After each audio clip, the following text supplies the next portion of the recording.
কাজে আজকে দেশে কোথায় সরকার, কার কাছে আমি বিচার চাইব?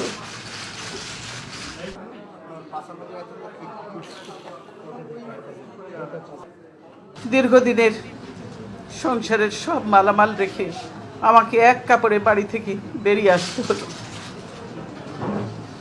বের করে দেওয়া হলো। আজকে যেভাবে আমাকে অপমান করা হয়েছে, ঘরের দরজা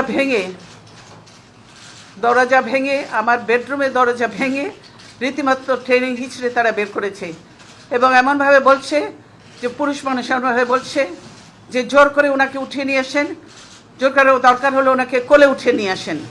এরকমভাবে একটা সরকারের এই আচরণ। ওনারা ধাক্কা দিয়ে আমাকে গাড়িতে উঠিয়েছেন।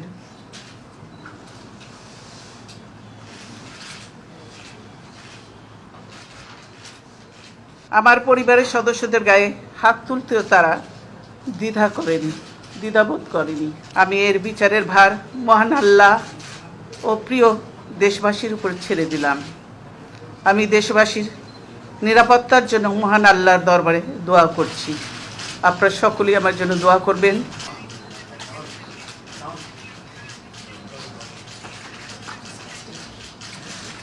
সেই অবস্থা করেছি, সারাদিন আমি মানুষটা কিছু খেতে পর্যন্ত পারিনি, আমার বাড়ির লোকজনকে কিছু খেতে পর্যন্ত দেয়নি।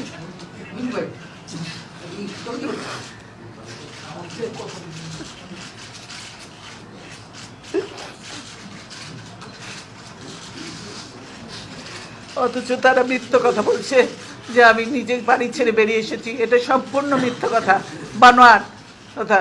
তারা জবরদস্তি ধাক্কা মেরে আমাকে বাড়ি থেকে বের করেছে।